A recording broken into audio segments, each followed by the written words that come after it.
2025 is in the books, and what a year for film it was. In today's episode, we are going to wrap up the year with our top 10 movies of 2025. Kirk is here. Stefano's here.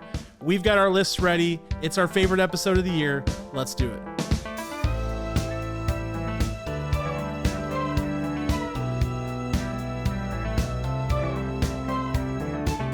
This is Popcorn for Breakfast, presented by St. Louis Area Smoothie Kings. Now, here are your hosts, Cam and Kirk. Thank you so much for joining us on another episode of Popcorn for Breakfast. This is our long-awaited top 10 of the year episode. This is our second year doing this, and we had a blast with it last time, so we're just going to run it back exactly the same way. So Stefano is here with us. Stefano, how you doing? Doing all right. How are you guys? Doing well. Doing well. Kirk is, of course, here. I don't even introduce him at this point. He's like something you hang on the wall. He's around. I never leave this chair. Cameron brings me clothes and food all the time. That's right. He lives out here. So top 10 2025 is the topic du jour. And it might get contentious. I don't know. It's not really a competition, but I don't know. We'll see. I'll fight you to the If you guys want to fight, I'm down. And I know we were kind of talking about this offline a bit ago, but would you say this is probably the most films released within a year you've ever seen? Maybe? If I know for me it was. 100% yes for me.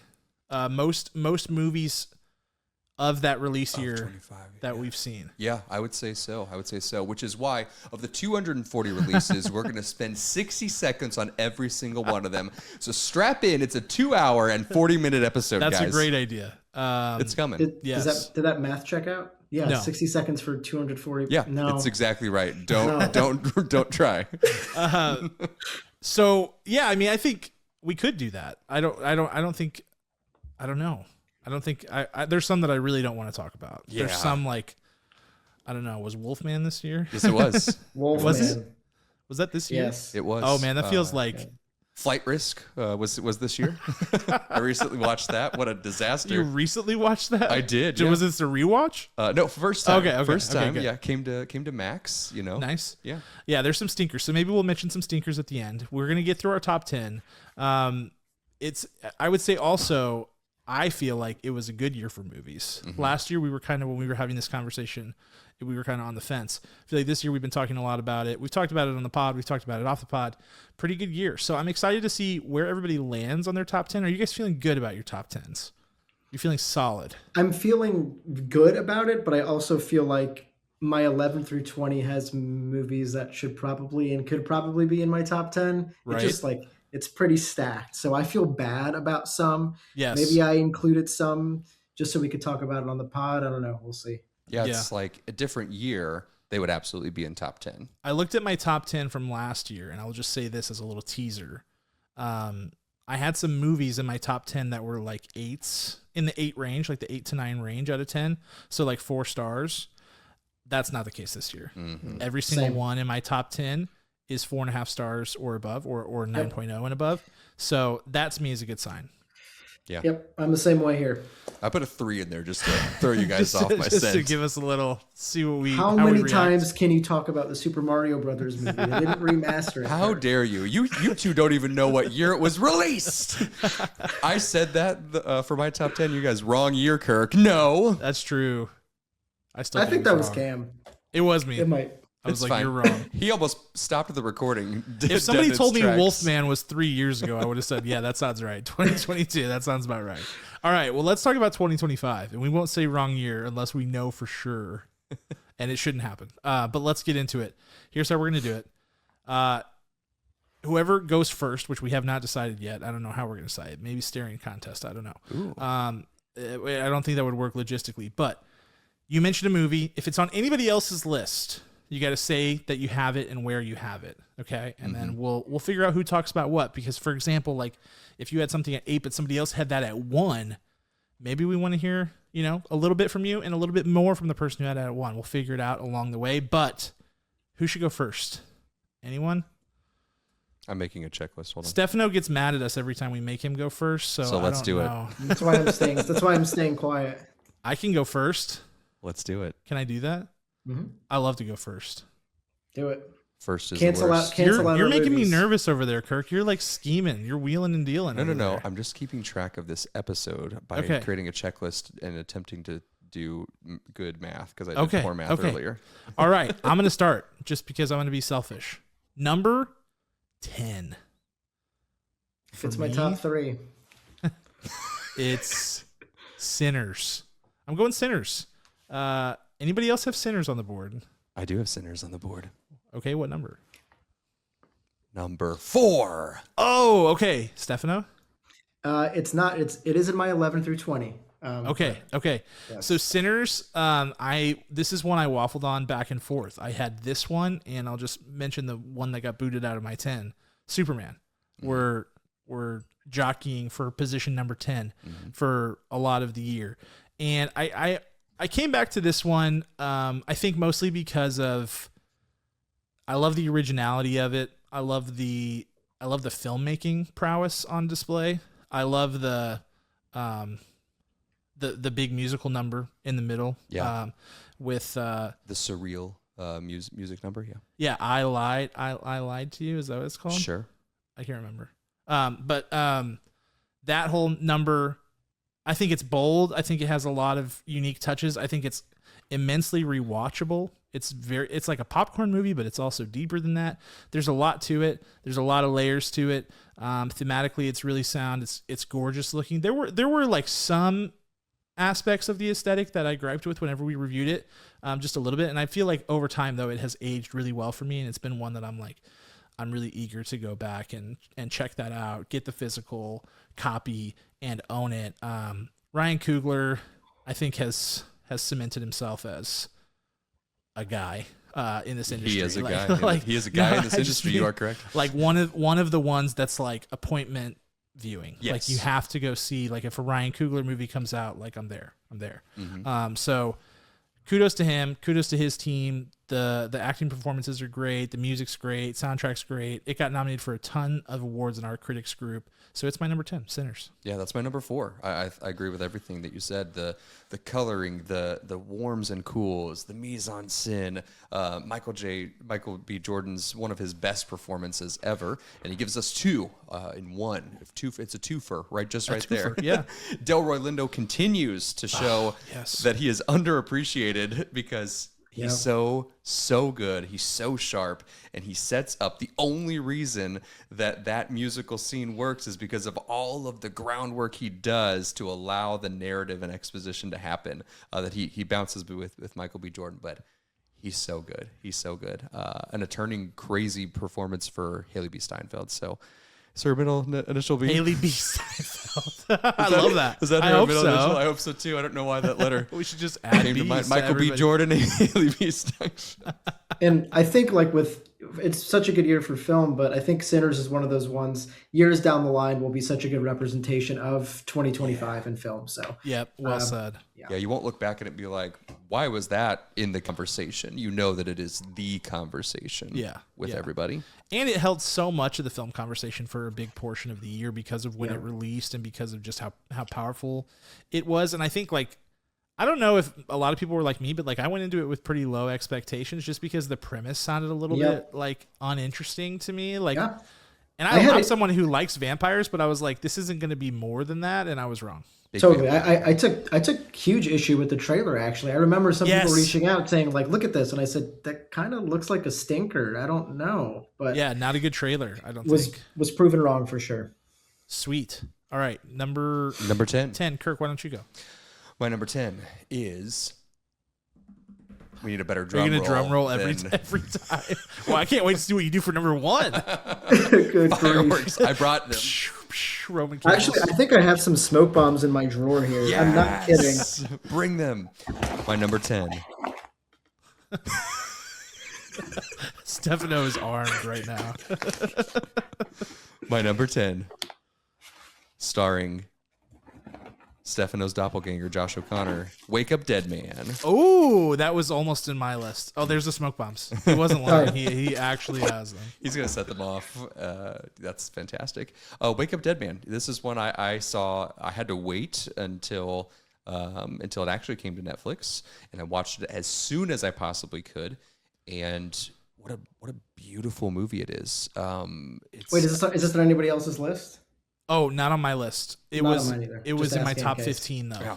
So if you haven't seen it, if you're on the fence, if you're like, you know what, number 2, Glass Onion wasn't that great, this could be a completely standalone film. This right here, just on its own, it is fantastic. The narrative and the story surrounding faith is so strong. It's not gonna. I don't know if it'll sway you anyway or not, but it's very careful to take care of what the Catholic faith is, and that's someone who's not being Catholic. It's a love letter to what this world can be, and a lot about forgiveness, and a lot about. I'll give it away if I go too far, because it's just absolutely stunning what the story was for this film, and the lighting is some of the best narrative lighting that I've ever seen in a film. Bravo, Rian Johnson. Yeah, I love this movie. I was blown away by it. I called it my favorite Knives Out movie, and I don't feel like I'm moving off that position anytime soon. I just feel like it works really well. Love the story. Love Josh O'Connor's performance and the way that it works with Daniel Craig. It's a great pick. I hope it gets a screenplay nomination. There's some buzz about an adapted screenplay nomination. It deserves it. Totally. Josh O'Connor killed, like you were saying, like definitely my favorite lead performance of the Knives Out series. You know, you had Ana de Armas, Janelle Monáe, and now Josh O'Connor. But I think what they were able to bring to Josh O'Connor's character was massive. Really well acted, but also really well written. Maybe that's why some of the other characters weren't written so well, but Josh O'Connor definitely got. I spent so much time. You know, I watched it with my wife. She's only watched the first half. I watched the whole thing. She said, "Wow, it took a really long time for Daniel Craig to even appear." Yeah, and I said, "And that's why this movie is so good." Not that there's anything wrong with Daniel Craig. It's just like the setup was so specific and so foundational for everything else to work. Yeah, good point. Good point. Okay, Stefano, do you have a 10?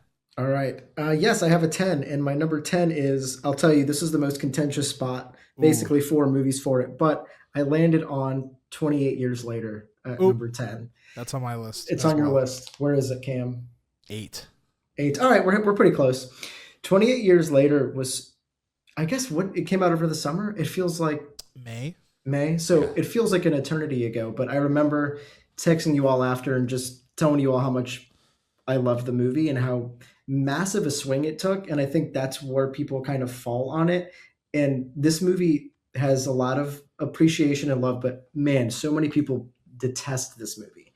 And I don't like, and I think I think what I've seen is like, there's a bit of like an exaggeration of like how different it is from the first two. I think at its core, it's really not that different. Like, I think, yes, like visually it's different. This one's a little more grand in scale, I guess, than the first one. The second one to me is the oddball out, even though I don't necessarily love or hate it, but the performances in this one were just so good. And I think where the other two may have, you know, set pieces or something that you may prefer over some of them here, the emotional core and like the depth of some of the characters in this one, I think are so great.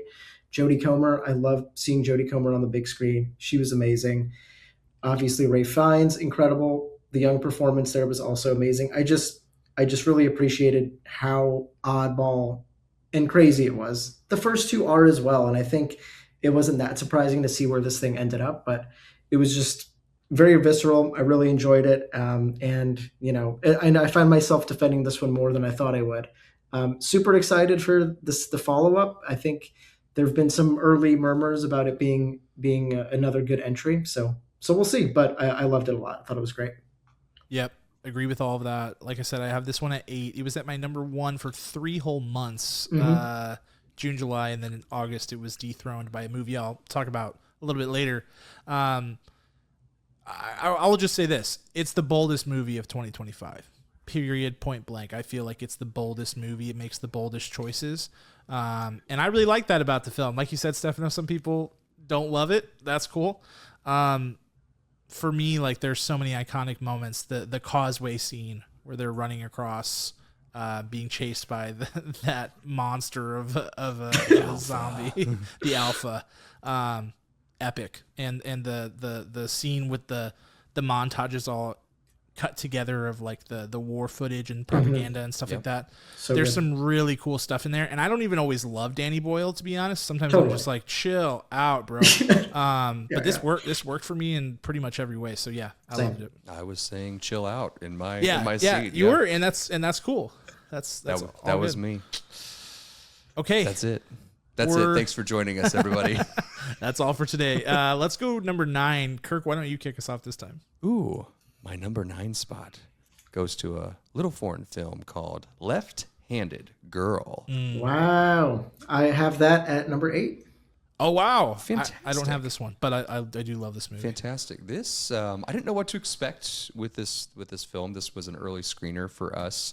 An early screening link, I believe. Yep. And one of the final movies I watched before we did our regional vote with St. Louis Film Critics Association, and it took my breath away, quite honestly. Again, I'm big on color. I'm big on lighting, warms and cools, mise en scène, and acting, and it checked every one of those boxes. I mean, it was absolutely out of this world how compelling it was. Pacing was on point, and it has a scene at the end of this movie that I don't know if I was just so gullible that I had no clue it was going to go where it went. But my jaw literally hit the floor. There were several movies that my jaw dropped, like sitting alone in my living room, jaw dropped. That moment was hysterical, dramatic, sad, joyful. It was everything. I love this movie. And that moment you're mentioning, obviously, it feels totally, earned isn't the right word really, but it works completely. Yeah. Like in every way. It's not just shock to be shocked. Oh my gosh, what's the word I'm looking for? Anyway, I agree with everything you said. This was the performances were so great. I think there's that same, mentality that Sean Baker has with his directed films that he kind of brings with here because of his, producing duo team we have on this film, and just the sensibilities they have working with these actors, some not professional actors, this young actress's first film ever, and just the way they can build. You can see just this community and family built on screen, and the way that they're able to kind of bring that to the audience is just amazing. I feel like, I'm not too familiar with Taipei, but I just feel like I got a nice quick and dirty visual of just like a little bit of a day in the life of somebody that lives in the city in Taipei. And I really appreciated that about it. Outstanding. So funny too, it's wholesome in all the best ways as well. So really love it. I'm glad it's, kind of making its rounds. People are finally starting to watch it now that it's on Netflix. And if you do watch it, I know we talked about this in our little chat, but Netflix loves to auto dub movies in non-English languages. So if you watch it, make sure you switch it to the correct language. Good looking out. Yeah, beautiful film. Like I said, not on my list. One that I absolutely love. Definitely in my top 20. International feature really competitive this year, gets more competitive every single year. Would hate to see Left-Handed Girl on the outside looking in. It kind of feels like it might trend that direction. Not that that's what it's about. It's not all about the awards, but it's good that we're talking about it because I think it's important that people see this movie. I mean, not necessarily like it's not like you have to. This is important, but it's a beautiful film, really understated. You said day in the life. Like you guys hit the nail on the head. It's lovely. Yeah, and it's easy to watch if you have an aversion or you don't have a lot of experience watching foreign films or you hate subtitles. It's a very easy film and story to comprehend. Yeah, so it's a great entry point. 100%. Well done, gentlemen. Okay, Stefano, you're 9. I think so. Wait, what was I'm already behind. We need both your 9s, I believe. Yeah, and my 9. Mm-hmm. So Stefano, okay. Oh yeah, because we're snaking. All right, my 9, a movie we haven't talked about in a while, Marty Supreme. Okay. I won't say much. This was another one where there's a big grouping between 9 and 15 on my list. It's another one where I was thinking back on it. I'm thinking the year in movies. I'm thinking rewatchability. I'm thinking great lead performances from an actor we all love. And Marty Supreme, it just kind of stuck with me. I'm excited to give it a rewatch. Headphones aren't working. I think you said an actor we all love. Is that correct? Yeah, it broke up there for a second. I'm excited to give it a rewatch. But we just had a very nice long conversation about it, so I won't belabor this one. But Marty Supreme is my number 9 of the year. Great pick. Beautiful. My number 9. I'm gonna go with a Brazilian film.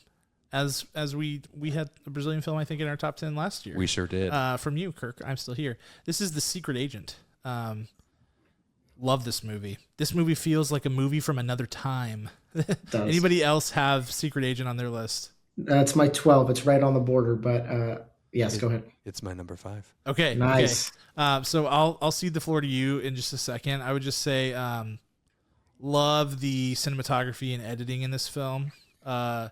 I jokingly texted the group when I was watching this, said split diopter shot. This is the movie of the year. Because it does have that. There were 2 of them, kind of. There was like one sneaky one early on. I didn't know if you were talking about that one. Yes. No, I was talking about the one towards like the climax of the film. Like, can you describe it for the listeners? No, not the shot, but what that shot is. What a split diopter shot. It means that there are an object close to the lens and an object far away from the lens that are both in focus at the same time. So it's a bit of a camera trick.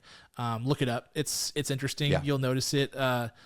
Brian De Palma, really famous for using split diopter shots in his movies. It's a really nice little visual trick, but there's all kinds of savvy editing, like little slide transitions and things like that in this movie. Lots of like split screen side by side action going on, but also just a really, really remarkable performance from Wagner Moura in this movie that I love. That is super understated, very nuanced. I thought it was really detailed and excellent. This is sort of a little pressure cooker of a movie that just sort of like starts in one place, and I don't think you could predict exactly where it goes. Like I certainly could not, but it ends in a very interesting place and in a place that will leave you really thinking about it. It again is about the military coup that happened in the 70s in Brazil. Obviously a big emotional, horrible type event that happened in that country that has inspired a lot of cinema around it. This is sort of near the tail end of it. So if you liked I'm Still Here last year, this will give you a totally different perspective of that same event and how it affected different people. I think it's great. Great opening scene at the gas station. There's just a lot here to like. And truly it does feel like a movie from the 70s and 80s to me. And that choice, all of the aesthetic choices that created that feel, I love. Yeah, I've been telling people that this is my number 5 as a reminder. I've been telling people that this film is as if Paul Thomas Anderson and Martin Scorsese had a movie baby. Sure. Like the theming, the camera work. It's like this nice blend. The length of it too. Right? The length of it. That's right. So all of that won for me as well. It's delightful, absolutely delightful. This was like I said, another one that was almost in my top 10. It was the last 2025 release I saw. Actually, I was waiting to get it here. Absolutely loved it for all the reasons you mentioned. Also, maybe I know there's another film we'll talk about probably in this episode, but another movie just taking a couple bonkers swings. Like there's like a deadly hilarious the screwball scene in this film that I just cannot stop thinking about and just had me keeled over. Obviously can't mention it because you'll want to experience it for the first time, but just really appreciated some of the laughs in it. And also a lot to appreciate spoiler talk wise about just like kind of the meta-ness of the movie and what it's trying to say. And it's just, it's so rich and I loved it. And I just want to quick recommendation. So the director, Kleber Philo, directed a phenomenal documentary from a couple years ago called Pictures of Ghosts, which is about the kind of the decaying and collapsing of cinemas in Recife, specifically in Recife, Brazil. And it just kind of talks about, some of the film scene there and how stuff has been disappearing and all that. It's definitely, a slower documentary, but it's, gives another perspective on the city of Recife. So recommend that as well. Love that. What was the title again? Pictures of Ghosts. Pictures of Ghosts. That sounds fantastic. Good reco. Okay, that was my 9. So we're We're at number 8, and I am the only 8 left to talk about. Oh, so you're keeping track. All right. Nice. Thank you for doing that. I got these beautiful little check boxes. I'll show you guys later. My number 8 goes to... There it is. Superman.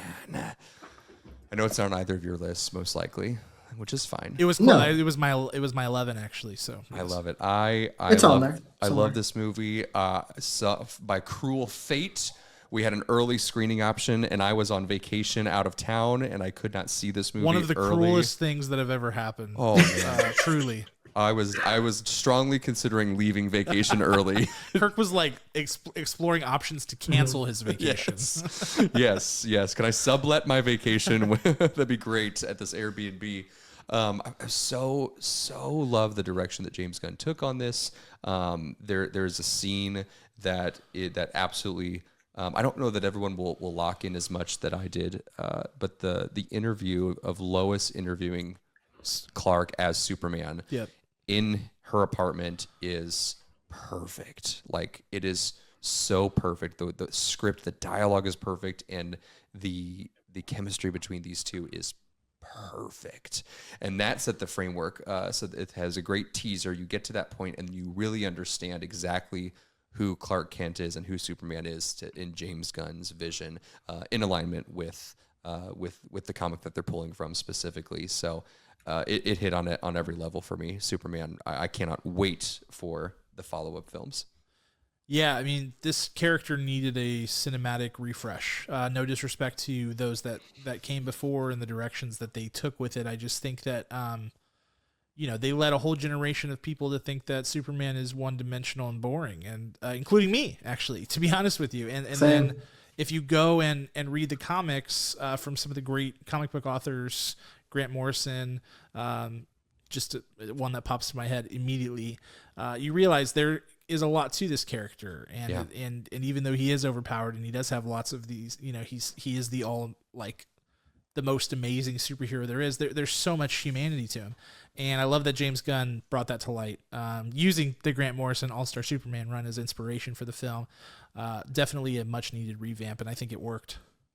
Yeah, I also loved it. It's not on my list here, but it was one I really, really liked. And I was another one of those, I know you two appreciate superheroes probably more than I do, but I'm a huge Batman guy, and Superman has never really been on my radar, as popular as he was. And I've seen very little Superman content, so I can't really have much of an opinion on is it better than this, or this, but if this is the only Superman we get, then I'm like, this is a phenomenal Superman. So really loved it. Word. Beautiful. We're on number 7 now, boys. No one has a 7 pick or a 6 pick. Okay, then let's go me, because I think for snaking it would be back to me. Sounds great. Okay, 7, I've got Begonia. Anybody else have Begonia? This was my 11. I do not. Just a heads up, I've completely messed up my account as I've double-checked what I've said here. Why?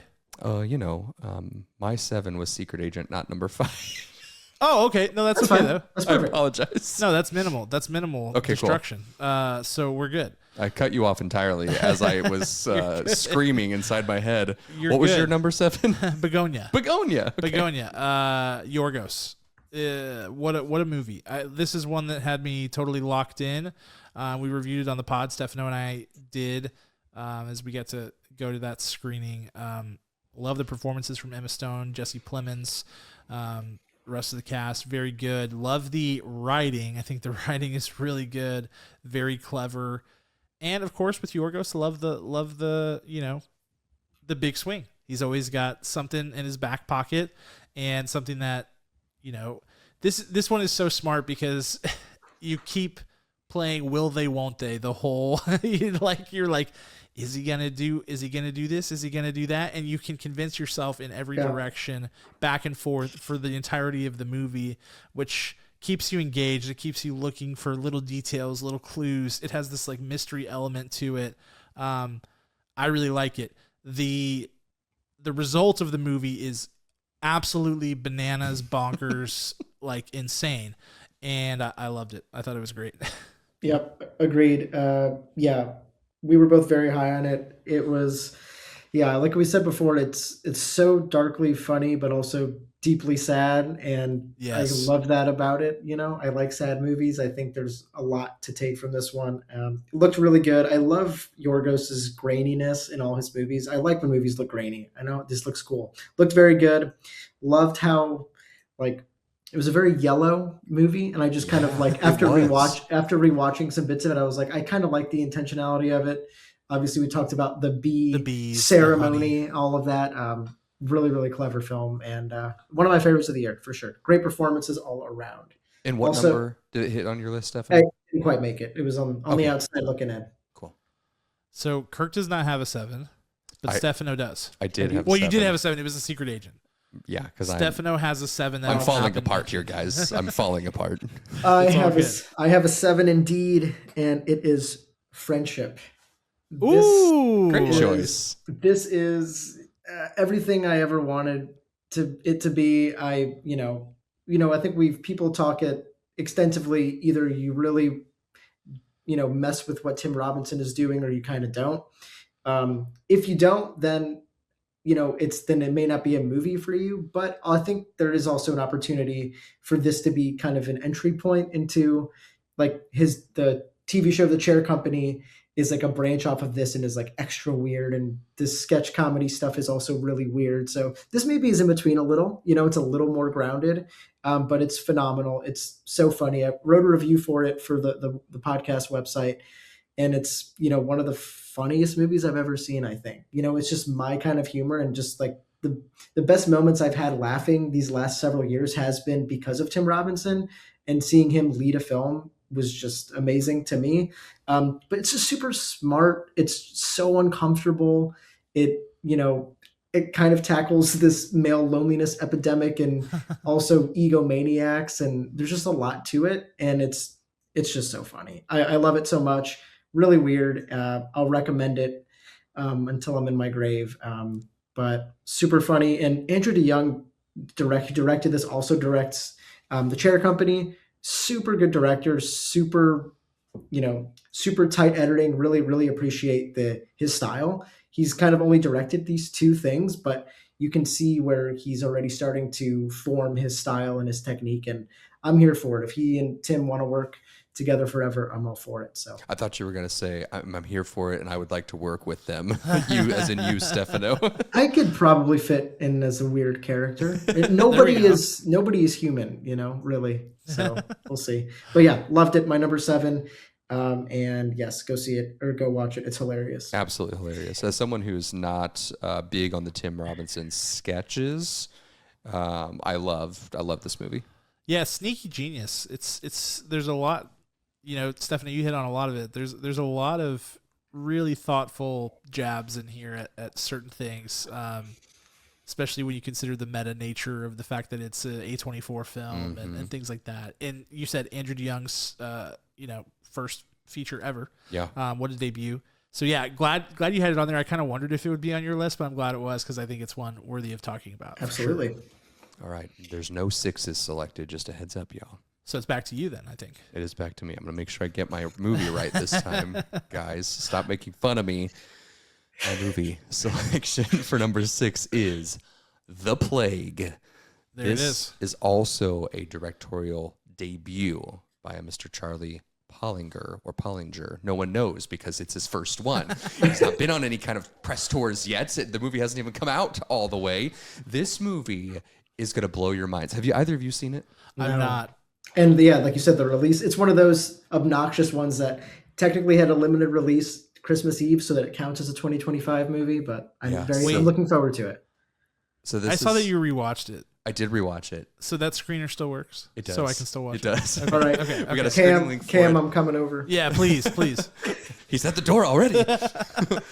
Yeah, this is something that will grab your face the moment it opens and force you to look at the ugly side of adolescence, but also the hope for it as well.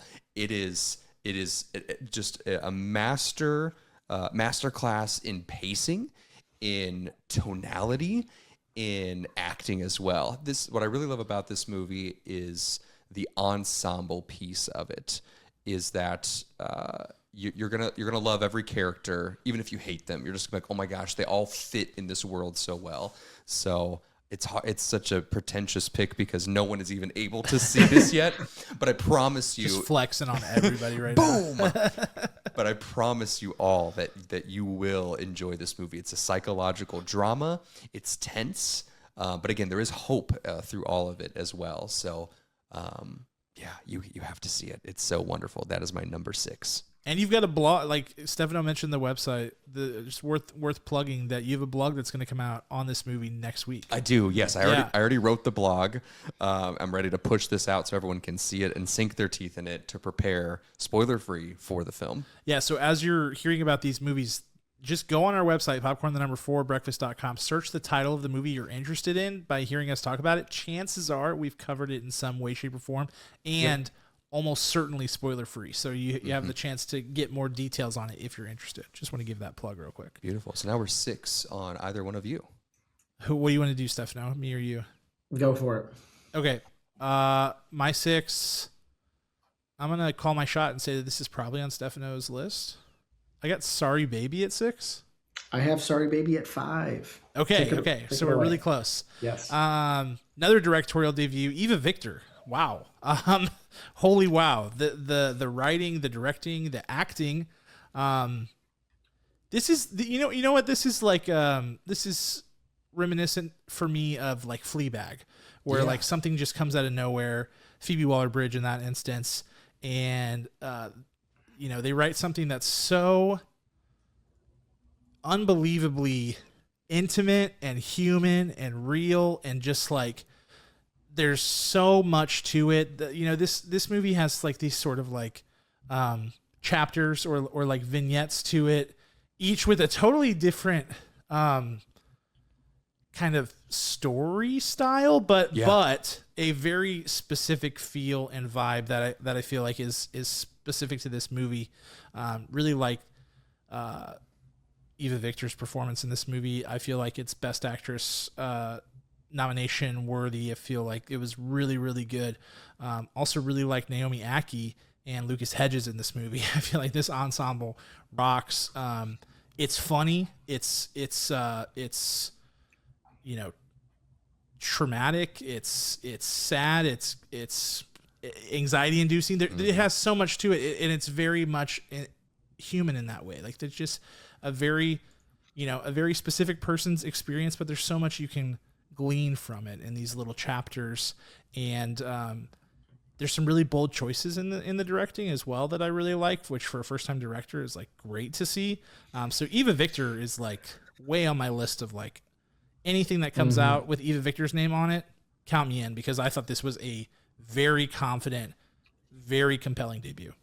Yes. 100%. I couldn't agree more. And I think, we're talking about how good this year was. This is my number 5. I think if you throw it in another year, it could be my 1 or 2. I think it's that good. And I think so much of it has to do with everything you said. I love the simpleness of the setting, the house that Eva Victor's character's in, the campus, the building on campus. Just, I love how cozy the movie feels, especially since the subject matter is not cozy at all. And it's kind of there to comfort you. The way it's filmed is there to comfort you. The setting is there to comfort you. Lucas Hedges at times is there to comfort you.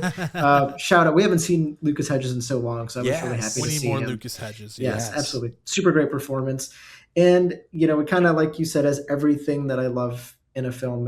It will make you laugh, but it'll wreck you as well. It has, if I were nominating, scenes of the year, I think, the ending of this film is up there. It kind of left me nauseous in a happy and sad way. It was super, super effective finale and just film in general. Amazing stuff.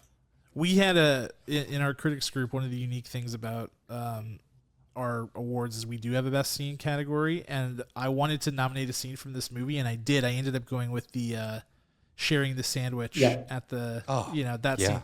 But there are many options. So many. Stefano's point, like I had a hard time choosing, and I was like, well, I'm only going to choose one from this movie, but which one is it going to be? So that's another beautiful thing about it, for sure. Dude, even the scene when Ava meets Lucas Hedges, and they're like, he's running in and out the house, like, what do you need? Oh yeah, my pants. Oh wait, no, wait, oh wait. It's fantastic. It's very good, very good. Okay, cool. So that was my 6. Stefano needs to give his 6. That is correct. My 6. All right, let's keep it international, even though that wasn't, but we have a lot we're talking about. My number 6 is Sentimental Value. This is on the latest list as well. What's it at? 5. So our 6s and 5s are flipped, I think. Yep. It's funny enough, I flipped these the other night. But Joachim Trier's latest in his, catalog of films in Norway, so many of his films, if not all of them, are just so much about the setting they're in. He had his essentially his Norway trilogy, his Oslo trilogy. And this one, not even though this isn't part of it, it can very much be an extension of it because of so much of this movie is built in the setting and the house that they're in. And I love that about this and the way that he tells his story. It basically, follows 4 main characters, all just exceptional performances across the board. It's one of those films that, will have basically everybody who appears on screen is going to get nominated for an Oscar. It just kind of feels like one of those films. It's that good and the performances are that strong. Just and there was kind of a theme in some films that we've seen this year relating art and using art to connect to loved ones, trying to, win back loved ones you might have lost or to try to grow closer to those that you might have, drifted apart from. And seeing that in so many films this year and seeing that in Sentimental Value really moved me. Maybe just hit me at the right time, but just super sharp writing, looks good, phenomenal performances, and I just like it so much. There are a lot of, what I also like about it is that it feels of the time as well. It talks about streaming services. There's a bit of a satirical element to it. It takes countless shots at, current Hollywood and all these kinds of things. And I think I also wrote a full review on it, but more to say in that, but loved it. Super, super great film. And yeah. Yeah, I echo a lot of that. Really great performances. A lot of attention, of course, goes to Stellan Skarsgård and of course, Renate Reinsve. And I think too, Elle Fanning, just based on name recognition and the fact that she did turn in an incredible performance. And so all the praise due to her. I think one I want to make sure people don't miss on is Inga Ibsdottir. Lilius, I think is I don't know how you pronounce the name, but that's, she's spectacular. She is the sister to the main character played by Renate Reinsve. And I think their connection is so tangible and lovely. Also, this movie has a building that is a character, and I love that. Yes. I'm a big fan of buildings being characters in things, and this one has that. It really works well for the theming and how it all comes together. Very unique, super duper unique, and it's deeply emotional, but it's also, it's not like people might call it this, but it's not a weepy. It's not trying to make you cry. It's not trying to make you feel any specific way per se. It's just the nature of the story and the way that it comes together and how real it feels moves you. And it moves you in weird, weird is maybe not the right word, but ways that might be different than you would expect. Unexpected. Yeah. Yeah, it's almost like a grounded soap opera. It's not melodramatic. It's something that really could. All of this is very real. It has some beautiful, bold filmmaking techniques that we haven't seen in a long time. The only thing I have issue with this is that there's another film that Renate was also in this award cycle called Armand. Yeah. And it was also Norwegian, and it was not selected, and she gives a better performance in that than she does in Sentimental Value. That's my only gripe. It's a totally different, I would say, performance. So they're both good in a way. Did you watch Armand? Yes. Oh, and man. I think she's capital A acting in that, which is amazing. But it's you know what I'm saying? It's like a totally different type of performance. But it is. When you have the director tied to it, and I think this is a better film, but both great films. But I would agree. Norway is making phenomenal film. So I would agree that this is the better film. I just liked her performance more in that one. So it's like, and sometimes, we get people honored getting nominated to represent like, hey, they should have been nominated for this or that. So yeah. Wonderful. Fantastic description of that, guys. Wonderful. Thank you. I'm looking at you because I don't know where we're at. I think Kirk has a 5. It's number 5, and it's me right here. You guys ready? Yes. It's not The Secret Agent. I know you guys were thinking of that, but it's not. It actually is Black Bag. Ooh, good. Nice. Black Bag. What a sleeper this whole movie was. I mean, it's all about espionage, and it just like cut into our lives just as sneaky as this whole plot is. It could very easily become gimmicky, but it never feels that way. Not a single moment or beat does it feel like oh gosh, that's the whole point of the movie. The black bag thing. Like, no, it's this structure and this world and these rules that these people have agreed upon, much like the world at large, to be able to survive. And I think that's the sneaky part of it, is that it's a bigger reflection, even though it's so specific to these the ensemble. It's like 6 people. I can't remember the number, but it's so good. It came out early in the year. Yeah. And I want everyone to see this. It's streaming on Peacock or Paramount, and you gotta watch it. You got to watch it. It's almost like who's the director on Black Bag? Is it Steven Soderbergh? That's right, Soderbergh, right? Who released like 4 films this year, right? Somehow. That he also was the DP and the editor, and he's a machine. He did it all. This is something that is going to stay with me for a long time. I'm ready for my rewatch, possibly as early as tonight. Black Bag, big fan. So it's not in my top 10, but this is one. We released my top 20 video, and this is one where I was so excited that it did make that video. Nice. And for all the reasons you gave, and I think this is another one that I don't know. Maybe I'm just like online too much, but people. It basically like people hate this movie as well as much as like we love it. I've seen but it's some also of that. Just like a lot of people and a lot of it has to do with Steven Soderbergh's just like what I appreciate so much about him is how much he just experiments. Like this movie is experimental. Presence, which I adore, also is experimental, and they both came out in the same year. He just does whatever, and that's what's so fun about it. It's like it's its own universe, and like you just described perfectly with it has its own rules, but it's like all his films kind of have that. Like I felt the same way about Unsane. Like that was in my top 5 the year that film came out. And it's just like, he's just experimenting. He's like, sometimes when I think negatively of a film, I'll say, oh, that was like a film student film. But it's like Steven Soderbergh is still like a film student, but it's at such high quality but that with a lot of compliment. money. No. Yes. But it's, and like the cast is so great. The movie's so sleek.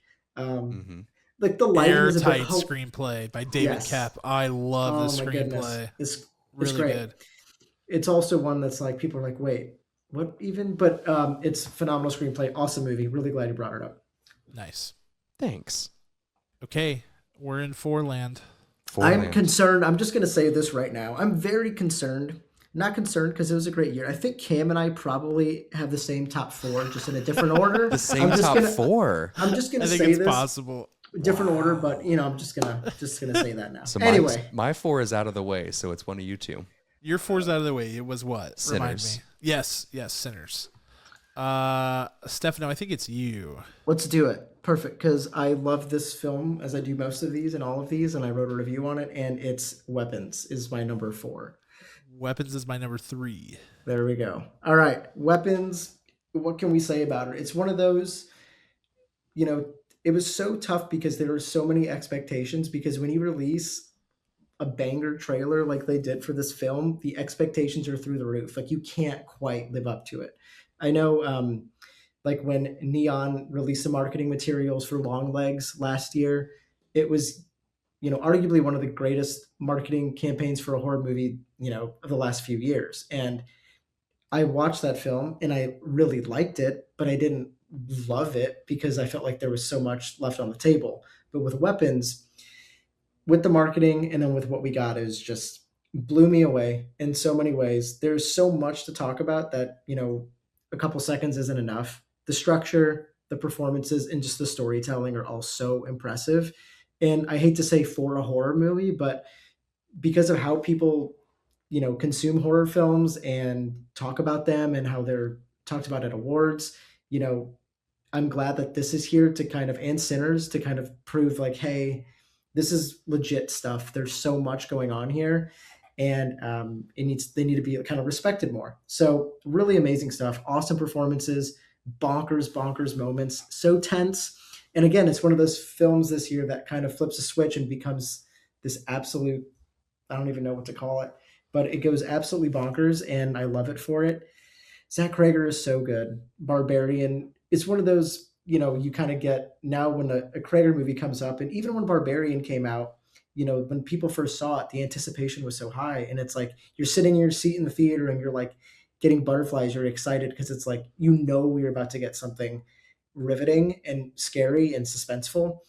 Whereas sometimes you just don't get that anymore, especially with widely released horror films. Like talked about Wolfman, talked about I don't even know Osgood Perkins, the monkey, which that movie I hated that movie, honestly. but it's like Zach Cregger, too legit to quit, and I love Weapons, and I'm so glad that Amy Madigan is getting the recognition for that performance. Hey, let's get that nominated, and let's do that. So yes, yeah, agree. Also, there's rumors that Barbarian is coming to the Criterion Collection. Hold on, is there a plane or a helicopter flying over your house right now, Stefano?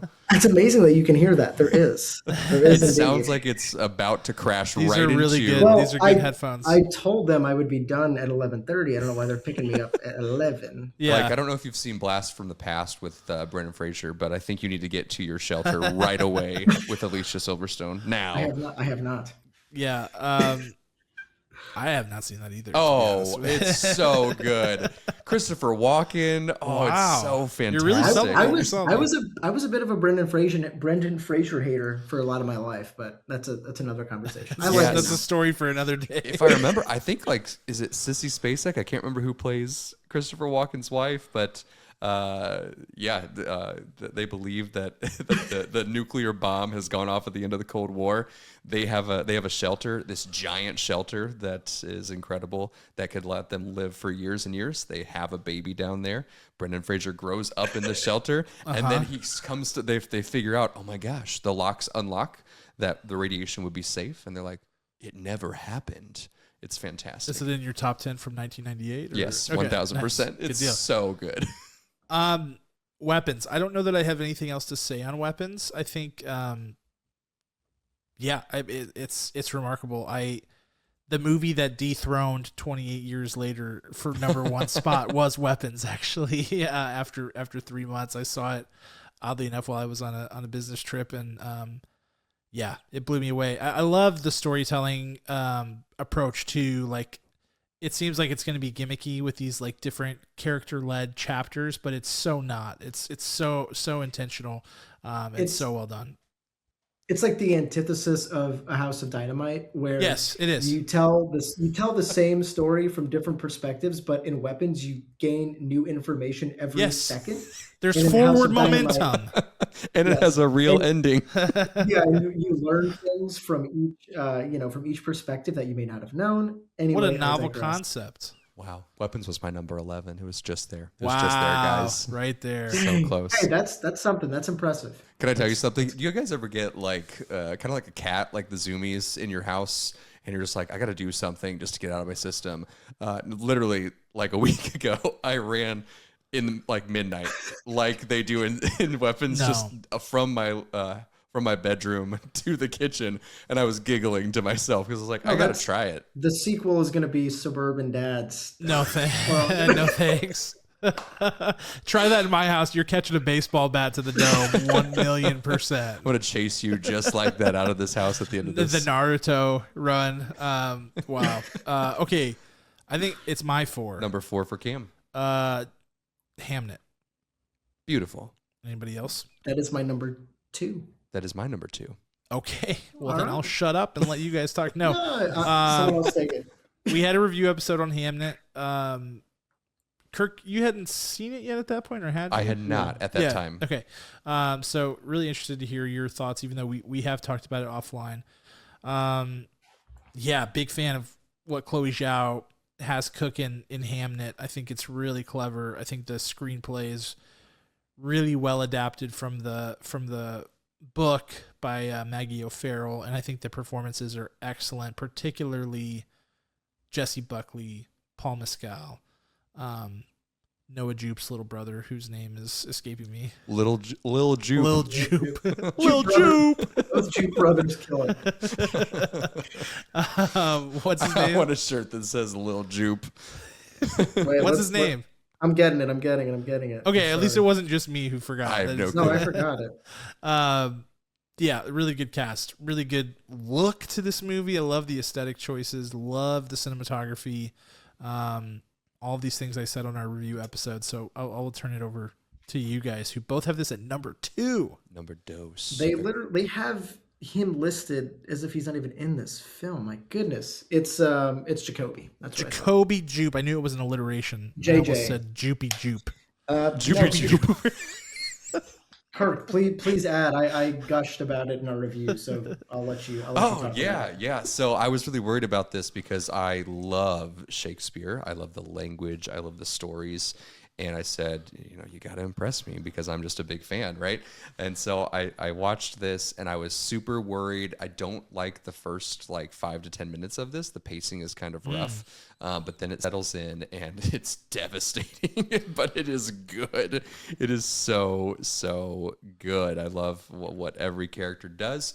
I specifically love the film tweak on Shakespeare because you can't perform Shakespeare at its stage level in certain parts here at the level that it demands when you're on a stage. They kind of sprinkle it through in the beginning, and I was like, oh, I love how they twisted that. I loved how they reframed this and how the levels that they changed, where it should be like a out of a scale of 1 to 10, like a 9, they dropped it down to like a 2, and some nice quiet moments. But then they dialed it up when we were on the stage to where it would be in that stage. And the Globe, the where Shakespeare performed most all of his pieces, it was built in such a way that you could have those quiet moments. And so it was pure architecture that it could be carried. So when you have the actors on stage almost at a whisper, a stage whisper, it could be heard in what they call the heavens, which are the top rows of the audience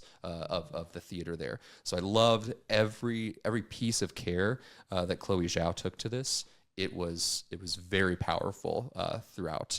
And I always have this weird feeling when I go to live theater, like, man, what would they do if I just reached up there? There's lots of stills where you see some of this happening, and so that made me giggle a little bit, even though it's not a giggling moment. So beautiful film for sure. This is why we have you, Kirk. Beautiful explanation of the Globe Theater and all that. And what you alluded to, I know, Cam kind of talked about it on our review with some of those quiet moments that Paul Mescal has where he's kind of reciting and writing, where it just works so well. Like you could fumble that so hard, and Paul Mescal's performance is pitch perfect, and it's super clever and really impressive. And not a supporting categorization. I know. That's goofy. For those for the Academy nominees, he is listed as he's only eligible for whatever reason as supporting. I know I didn't think we'd say this film at all during this episode, but same with Wicked for Good. I mean, I think Ariana Grande is the lead in that movie, but she's or at least definitely a co-lead. They do it so people can get named. Hey, if the more I can hear Paul Mescal at the Academy Awards, the better. If it means category fraud, so be it. Okay, number 3. Your number 3 was done. So it's myself and Stefano. Stefano, go ahead. You're number 3. My number 3 is, no way this is on Cam's list. Number 3 is No Other Choice. Was that a joke? No, it's a joke. It's a joke. Where is it on? Is it on your list, Cam? Number 1. Number 1. I will let you take it, and then I'll add some tidbits.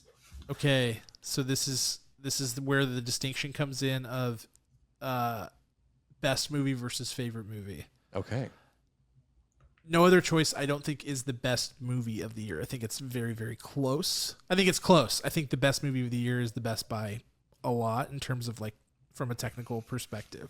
but this is my favorite movie of the year by a lot. I love it because I love Park Chan-wook. I love the way that he tells stories. I like the way that he thinks about things. This movie is gut-bustingly hilarious, like truly hilarious, and it's the darkest of comedies. I mean, this is literally like the premise of the movie is a guy like killing people for a job. He's like trying to get a job, and he's killing people that could possibly get the job instead of him. It's manic and insane and beautiful, and it's also like really, really subversive. They set you up with all these like tropes of movies like this, where it's like a good person who's breaking bad, like doing a bad thing, and they subvert your expectations at every turn. And the writing is just so genius. And what I love the most about it is how appropriate it is for the time right now, with what's happening with AI, with the global economy as a result of AI, and the theming around that, male shame and gender related shame that happens, that, seems to be sort of like magnified in South Korea, just based on kind of like where they are in their like maturity curve as a society. It's similar to how we are, but we're hopefully maybe perhaps a little bit more progressed beyond from a gender roles perspective, but it's thoughtful. It's delivered so sharply, but also in a way that's very accessible and funny and charming. Great cast. I love this cast, and I just love every little piece of this story comes together for such a beautiful finish. It has one of my favorite endings of any movie I've ever seen, and that's why it's number one for me. I have it at 3, but I considered it as number 1 for a very long time. And again, at the end of the day, the order doesn't matter. But this movie is everything you said and more. And it's one of those, if I'm thinking about, like, every night before I go to bed, I get mad that Toni Collette was nominated for an Oscar for Hereditary. And this is another one of those where it's like Lee Byung-hun's performance here is it's one of my favorite ever maybe. He does so much here that it's going to get overlooked. There's some stellar lead actor performances this year, but I just feel like he's going to get overlooked, no doubt. But just so sharp, so funny. And this film is getting, like, it's not all awards. We know that. We talk about that all the time.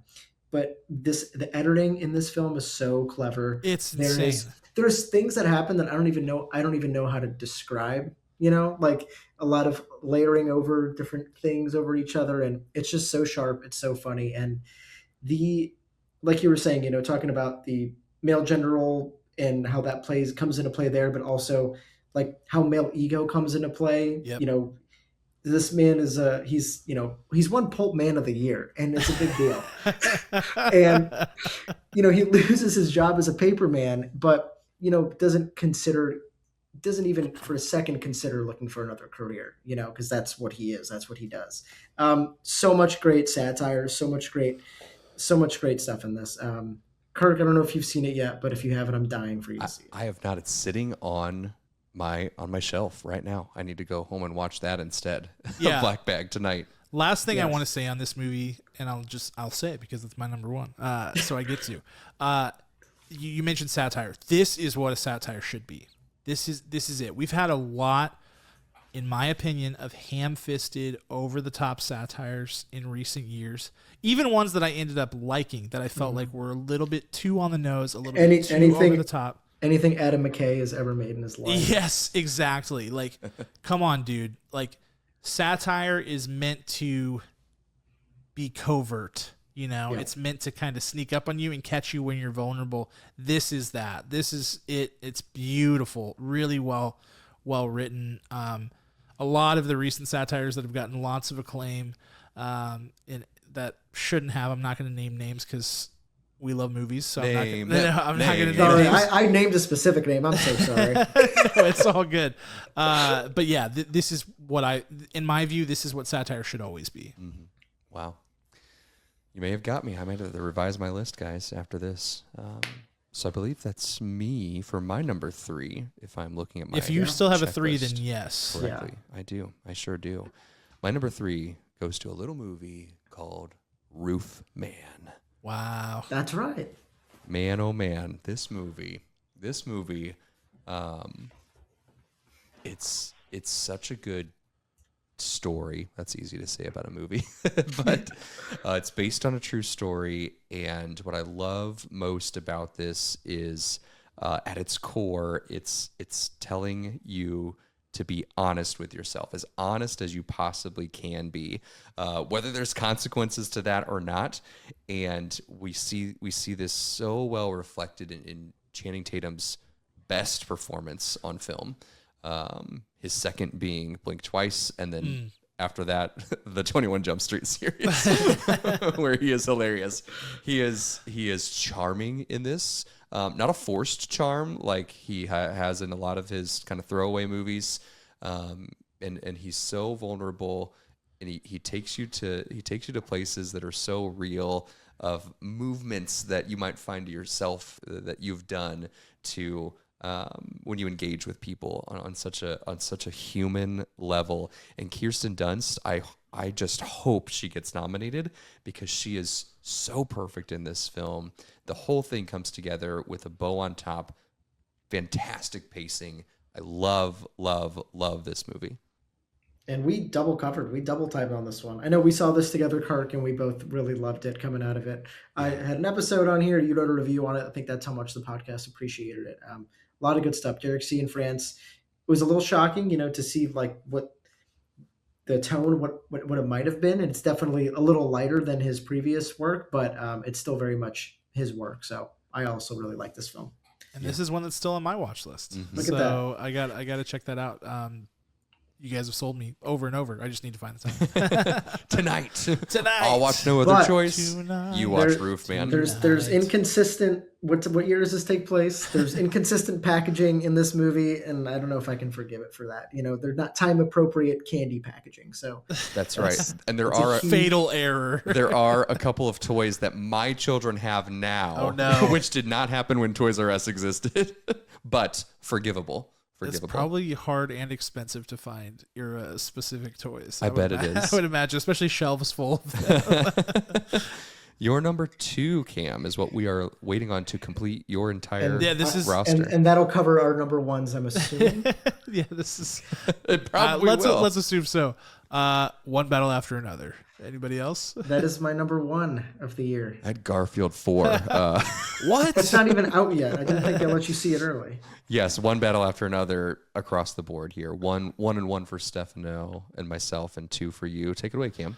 Yeah, I mean, so much has been said about this movie. I think one thing I want to drill into that I don't know that we talked a ton about on our review episode that has kind of stuck with me as I continue to think about this movie, and as I've rewatched it once, and form follows function. I think about that a lot.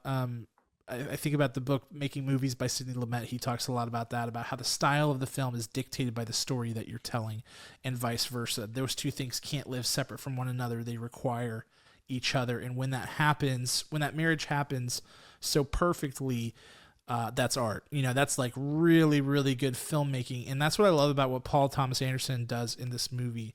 The choices that he's making are right because he understands what's required to tell the story in its most effective way. And that's why none of the things that he's doing that are gorgeous from a cinematic perspective are forced or are showy. It's just what makes sense. It's what makes sense, and he's doing it in the way that the story requires for it to be told at the optimal level. And that's why it's just really, really good filmmaking. He's like, I don't know, you think about like people who, I always think about like athletes who make things look really easy, like watching LeBron James like take 3 dribbles and get to the rim. It's like, that looked insanely easy, but you could never do that. Paul Thomas Anderson, this is like effortless filmmaking for him, and it's like a master work. So, yeah, I think that's the thing that sticks with me about this movie and why it's going to go down as like one of the great movies released this century. Absolutely. Easily. And to go with kind of what you were saying, there's such a shocking simplicity to the story. And I think you can get so convoluted with the storytelling, with the filmmaking decisions. And what this movie does so well is that you just kind of, it just builds and you anticipate what's going to happen next. But, there's such an, especially with the length of it, there's such an easy pitfall that, any lesser filmmaker would fall into because of, trying to add fluff to it, or, making sure everyone gets their same amount of screen time or what have you. But like you said, he just kind of rolls it out in the most perfect fashion. And I think I've seen it, I guess now 3 times already. And I think what makes it such a phenomenal film, and like you said, one of the prominent films probably of the century, is like not only the rewatchability, but having seen it 3 times, I just want to keep showing people who haven't seen it yet. And I get excited rewatching it because I'm excited because there's scenes I love, every scene essentially, but there's scenes I love and moments I want to rewatch. And it's not about, the story unfolding. It's about just reliving these scenes, reliving these moments between, Benicio del Toro and Leonardo DiCaprio. Like, there's some of just like the genuinely best moments I've had watching a movie in so long. And I just want others to experience it. I know others are watching it, and it feels like this is one of those consensus films that, I've been seeing a lot of. I just recently listened to a film podcast that kind of did the same thing we were doing, where they had callers come in and they give their number one. And Nice. almost all of them were like, well, yes, One Battle After Another is the best film of the year, but I'll also talk about this movie. Almost everybody said that. And there's such a respect for Paul Thomas Anderson and for this film. So yeah, what else can you say? Nothing. No, just kidding. I love how you said form follows function, and that whole structure is so true. And I think that's where a lot of filmmakers fall off. They're like, well, this is the kind of tone that I normally do, so I'm going to do this no matter what. This is my style. Right. And that can't happen. So PTA definitely has his own thing, but with most of his movies, he still trusts the story, he still trusts the environment that he's creating. What I find fascinating about this is that Benicio del Toro famously had to leave production for XYZ reason for like 90 days. And when he came back, he said, wait, I got a whole bunch of ideas and I really want to do them. And everyone's like, all right, let's do it. And so they added to the story in this gigantor way. And the fact that was able to be, that entire storyline that didn't exist was able to fit right into this and fit with the function and the form, blows my mind how he made this a completely cohesive piece. Perfect pacing, perfect lighting, perfect production, perfect acting. Not a bad beat in this. There's a lot of political talk, as movies are political, right? They're trying to show you a point of view. There's a lot of political talk about this, and people who don't want to see this because they're worried about what kind of portrayal it is. But I'm telling you, whatever side you are on, if you just sit in the story of this, you will understand and recognize that this is a perfect film. Mm-hmm. And Absolutely. It's one of those things where it doesn't want to make you feel a certain way, but in a way, like if you see something in it that makes you uncomfortable, then that's kind of like a look in the mirror type of moment. Yeah, like that's the beauty of it. If there are certain moments that, I'll admit somebody when I went to go see it, when it came out, someone did walk out in the first 20 minutes. And I said, well, good riddance basically. But, there's so much more to enjoy from it than just those perspectives and things like that. Yeah. Strap in. And Kirk, you're referring to, because I wasn't aware of this Benicio del Toro leaving. Are you talking about basically that middle segment with like the phone charger situation, all that good stuff that was added? I am. That's my favorite bit of when I did my fake ballot. That was my favorite bit of the movie, probably. Yeah, his role in the film was not as grand as it is, and it's a pivotal piece of that movie. That helps every other character. It connects every single character, and the fact that it wasn't written when they went into production is insane to me. So, creative team was on fire with this movie. Yeah, it was like a true collaborative artwork, and that's really cool about it too. I mean, the more you hear about the production, the more you realize just how much they were just trying stuff. I mean, there's the Teyana Taylor saying the Scarface line. She totally improv that. And Paul Thomas Anderson was like, I don't even like Scarface, but yes, that's perfect. Like that's true. That's perfect. So yeah, it's it's great for so many reasons. And I think too, like you mentioned the political thing, like that's the cool thing about movies. I feel like if somebody just came up to me and was like, started spouting whatever their ideology or what have you was, I'm very unlikely to listen to that. But when I watch a movie, I'm willing to let down all my walls and just listen to the story and feel what I feel and let it kind of wash over me. And then, maybe I have some new ideas. Maybe I'm more open-minded about something that I was previously closed off to. I think that's how art works. Yeah, it's the beauty of what film can do. It's of course you have dialogue, right? But there are images with every piece of the puzzle that a film puts together that you don't even have the words to describe, even or to articulate what you are feeling in that moment, but you feel changed in some way, shape, or form. Absolutely. All right. Is that a wrap? Form follows function by Lil Jupe Drux. Jupers. Yeah, well, that's our top 10. Whew. A shade over, an hour 15? Yeah. Great conversation. I think we were around this same watermark last time, though. I think we had maybe more. Do we have more overlap this year or less? Probably. I don't know. We'd have to look. We'd have to look at it, but I think more overlap. I think this is the most overlap I've had with Kirk for sure. Yeah. There we go. Thanks, man. Groupthink is kicking in. It doesn't mean anything. Yeah, that's no good. Yeah, what the heck? No, I'm just kidding. But we're going to get out of here on that note. Thank you guys so much for watching. Thank you guys for watching all year long. This is sort of our capstone episode at the end of the year that we do. It's been a phenomenal year talking about movies with you guys. There's so much more to come in 2026. So thank you for sticking around for this extra long episode. Please, please, please, whether you've seen 10 movies or you've seen 10, I don't know. How many movies were released this year? I don't want to say too many. 240. Or maybe you've seen 500, 240? 240. Okay. Whether you've seen 10 movies or 240 movies, please let us know what your top 10 movies are in the comments. I love reading top 10 lists. I've read a million so far. I'm going to continue to do it.